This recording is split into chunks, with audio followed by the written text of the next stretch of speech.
Brasileiro, vocês já sabem, naquele esquema de grupos, né? Então, sabe, grupo na primeira fase, grupo na segunda fase, grupo na terceira fase, até juntar para o mata-mata. E o Palmeiras, então, na primeira fase, cai num grupo com mais quatro clubes, né? Grupos de cinco. Bahia, Comercial de Campo Grande, Goiás e Misto. Grupo fácil. E o Palmeiras coloca nas costas, sem problema nenhum. Empata as duas primeiras, que é aquela coisa ali de pré-temporada ainda, de aquecer em janeiro. As duas partidas de janeiro o Palmeiras empata fora com o Bahia e fora com o Comercial. Empate fora não é mau resultado, principalmente porque a vitória ainda vale só 2 pontos. Então o Palmeiras traz 2 bons empates. E aí volta para São Paulo, pega fevereiro, o resto de fevereiro para terminar essa primeira fase. São mais 4 jogos, o Palmeiras ganha os 4. Ganha do Goiás em casa, enfia 4-0 no misto em casa, vai para o Serra Dourada, ganha do Goiás de 2-0 e, já que está pertinho ali, já vai para Cuiabá, joga com o misto, ganha do misto de 3-0 fora. E aí termina contra o Bahia, 4-0 em casa e Comercial de Campo Grande em casa, 2-1. Então o Palmeiras enfia 6 vitórias seguidas. Então dos 8 jogos o Palmeiras ganha 6, empata 2, passa em primeiro lugar do grupo, fácil, invicto na temporada, pelo menos na primeira fase, os 8 primeiros jogos. Começa a empolgar. O Batista estreia. O Batista estreia na partida contra o Bahia, ainda nessa primeira fase, uma empolgação danada da torcida. E aí vem a segunda fase. Segunda fase, um grupo que dá para classificar com alguma tranquilidade, porque você tem o Flamengo no mesmo grupo, que é um time fortíssimo, tanto que seria campeão brasileiro, o Flamengo, mas ao mesmo tempo você tem o Americano de Campos e o Tiradentes. O Tiradentes passou em segundo lugar no grupo do Corinthians, mas ele vai ser sempre lembrado pelo time que tomou a maior goleada da história do Campeonato Brasileiro, exatamente nessa primeira fase. Ele tomou de 10-1 do Corinthians. O Corinthians pegou o Tiradentes no Pacaembu e enfiou 10-1. Curiosamente, o Tiradentes ainda conseguiu ficar em segundo do grupo. Tinha 5, você calcule a força dos outros 3. E no que avança, o Tiradentes cai no grupo do Palmeiras e do Flamengo. Então você tem praticamente uma carta fora do baralho. O que pode encher o saco, o que pode complicar um pouquinho, é o Americano de Campos. Time do Caixa d'Água, né, que era um cartola ainda não tão influente na Federação Carioca, mas já tinha uma certa força. Quem tinha mais força naquela época não era o Goitacás. O Americano era o segundo time de Campos ainda. Mas de qualquer forma, era o time para se preocupar. E logo de cara o Palmeiras vai para Campos enfrentar o Americano e consegue um bom empate, 2-2. E a segunda rodada marca o que seria o grande jogo daquele Campeonato Brasileiro para o Palmeiras. Palmeiras e Flamengo no Morumbi. Não era o primeiro jogo do Batista para a torcida, ele já tinha jogado, como eu falei, para a nossa torcida contra o Bahia, e o Palmeiras estava com a mania de mandar jogo no Morumbi na época, viu? Às vezes nem precisava, dava jogo para 10 mil, 12 mil, o Palmeiras ia mandar no Morumbi dar dinheiro para o São Paulo. Mas naquele jogo contra o Flamengo, encheu. E foi válido mandar o jogo no Morumbi, porque foi um jogaço, uma quarta noite. Eu não sei por que não teve tanto. Ou porque teve tanta propaganda, tanto barulho por causa do Batista naquele jogo, antes do jogo. Se ele já tinha jogado antes. Mas de qualquer forma, foi um jogo com muito barulho. Antes, a torcida respondeu, compareceu. E o Palmeiras enfiou 3-1 no Flamengo, mas foi um jogaço. O Palmeiras jogou muita bola, empolgou de verdade, estava invicto no ano. Estava até então com uma campanha de 6 vitórias e 3 empates, aí consegue mais uma vitória. E de 3-1, chocolate no Flamengo. Tem o gol do Carlos Henrique, que é o terceiro gol. O Batista faz gol, né? O segundo gol é do Batista. O primeiro ou o segundo? Vamos buscar aqui. O Batista faz um gol, não sei se é o primeiro ou o segundo, eu estou buscando aqui a informação. O Batista faz o primeiro, o gol do empate, porque o Flamengo sai na frente, né, no comecinho. O Batista empata. O Carlos Henrique faz o segundo, né, nem o terceiro. Tá? O Carlos Henrique faz o segundo, e é uma puta jogada, isso tá na minha cabeça. A bola é enfiada pro Enéas, o Enéas dá um toque de calcanhar pro Carlos Henrique, o Carlos Henrique entra na área e mete uma foguetada no canto do Raul Plasma. E é um golaço, é o gol da virada. Aí no final o Cléo faz o terceiro gol de cabeça. Foi a grande partida, assim, empolgou pra caramba. Depois o Palmeiras manteve até um certo nível, mas eu acho que foi o nível mais alto que o Palmeiras apresentou naquele ano. Depois começa a perder um pouco da força, até porque o Batista acaba saindo ao final do Brasileiro, quando o Palmeiras é eliminado. E já vamos chegar na terceira fase, onde o Palmeiras é eliminado. Mas com essa vitória sobre o Flamengo, o Palmeiras praticamente encaminha, né? Porque empatou fora com o americano, ganhou do Flamengo em casa. Tiradentes, teta, né? Teta. 5-1 em casa e 6-0 fora no Tiradentes. No jogo do Flamengo fora, que você podia, né, contar com uma derrota, o Palmeiras ainda consegue arrancar um empate no Maracanã, 1-1. Então já está classificado no último jogo, recebe o americano em casa já classificadão. Empata 0-0 ali sem fazer muita força. E entra como um favoritaço, hein? Na nossa cabeça, né?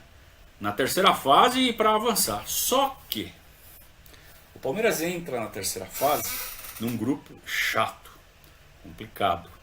Porque tem o Santos, porque tem o Náutico e principalmente porque tem o Vasco. E o Vasco, naquele momento, politicamente, era uma força crescente nos bastidores do futebol brasileiro. E a imprensa paulista reclamou muito da forma com que o Vasco passou da segunda para a terceira fase. Um gol roubado, um jogo muito roubado, estão favorecendo o Vasco. E aí criou-se a expressão vascanagem. Foi vascanagem. Sacanagem era uma palavra meio nova ainda na linguagem popular. Era uma gíria mais ou menos nova. É sacanagem. E aí virou vascanagem.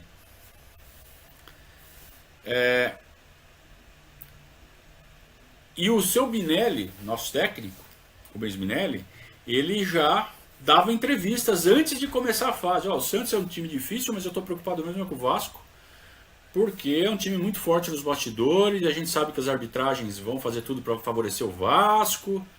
É claro que tem muita mumunha nesse tipo de declaração, é para jogar pressão mesmo em cima do outro lado, mas nada surge sem ter um fundinho de verdade, né?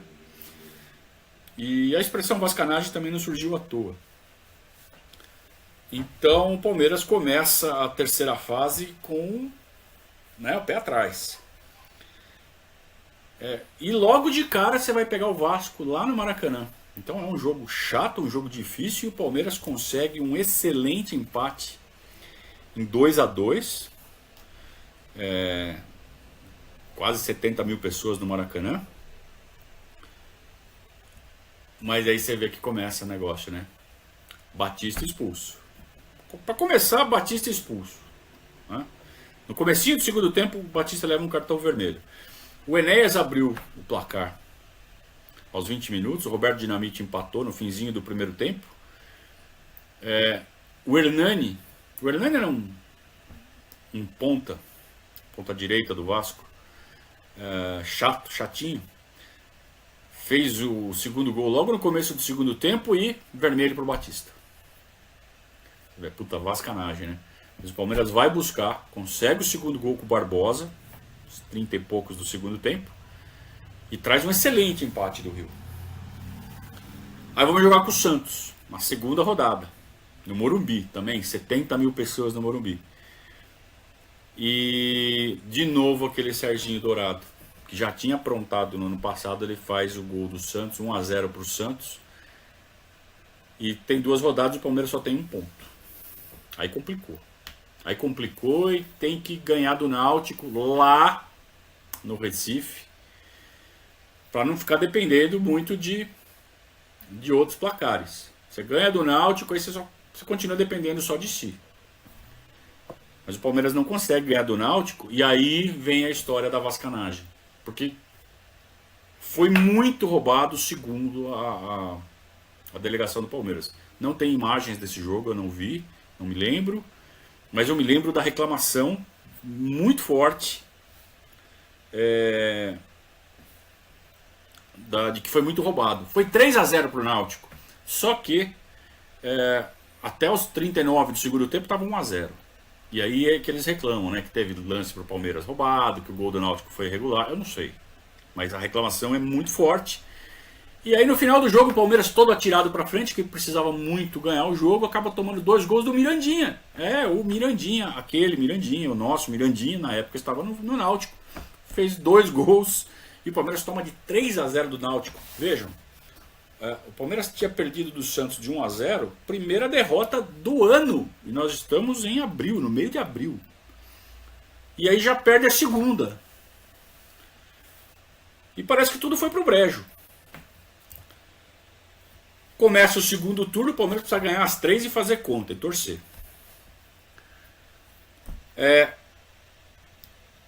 E o Palmeiras joga contra o Santos no primeiro jogo do segundo turno. Muito roubado. Mas muito roubado. Aqui a gente começa a ver uma sequência de 3 jogos Palmeiras e Santos, que termina 2-2, com o Palmeiras fazendo 2 gols no finalzinho. Os 3 foram 2-2, 2-0 para o Santos, o Palmeiras faz 2 gols no final. Esse foi muito roubado, porque o Serginho faz falta nos 2 gols do Santos.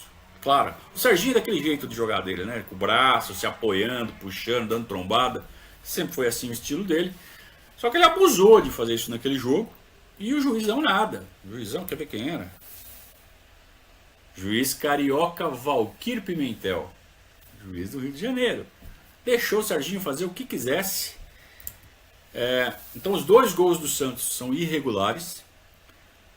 Tem 2 pênaltis para o Palmeiras, um em cima do Perivaldo e um em cima do Wagner Bacharel. Não, um em cima do Perivaldo e um em cima do Carlos Henrique. Ou do Jorginho. Acho que é do Jorginho, o Carlos Henrique pega a sobra. Procurem. Santos e Palmeiras 2-2, Brasileirão 83. Vocês vão ver como foi roubado esse jogo. E mesmo assim o Palmeiras consegue 2 gols no final e empata o jogo. O resultado já é muito ruim e o Palmeiras começa a ter que fazer muita conta. E uma delas era ganhar do Náutico e fazer saldo, para começar. E dá certo, o Palmeiras faz 6-0 no Náutico, vinga a partida roubada da ida. O resultado de Santos e Vasco favorece. E o Palmeiras passa a depender de uma vitória simples contra o Vasco no Morumbi. O Santos já se classificou.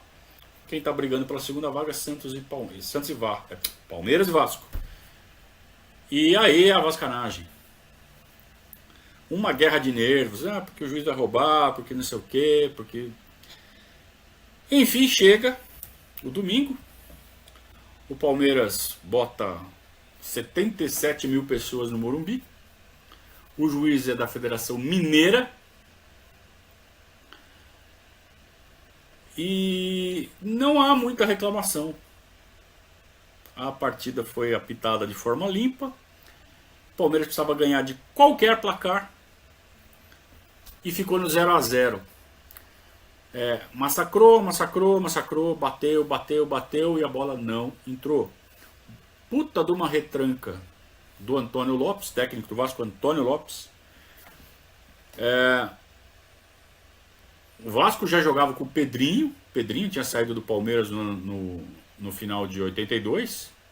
Final de 81, né? Já tinha ido para o Vasco, então já estava no segundo ano de Vasco já. E tinha Giovani, tinha Roberto Dinamite, já tinha um time, né, bem acertadinho o Vasco, só que jogou para não perder, e conseguiu. O Palmeiras não consegue furar a retranca do Vasco e fica pelo caminho. Tem a choradeira da vascanagem, que fomos roubados no Recife, que fomos roubados contra o Santos, que o Vasco nem era para estar lá, já era para estar eliminado. Não deu para o Palmeiras. O Palmeiras precisava pelo menos ganhar o jogo de qualquer placar para ficar entre os 8, disputar as quartas de final, semifinal e final do Campeonato Brasileiro. Não consegue. No final das contas, o Santos e o Vasco avançam. O Santos chega até a final, para ver que também não era um time fraco, e perde do Flamengo, que era um time realmente superior, mas que tinha perdido do Palmeiras no Morumbi e empatado no Maracanã. Não conseguiu ganhar do Palmeiras, o campeão brasileiro. Para ver que era um time bom. Um time que, por um detalhe, acabou, por um gol, né? Acabou ficando pelo caminho, mas dava para criar uma esperança, né, de fazer alguma coisa ainda pensando em título naquele ano.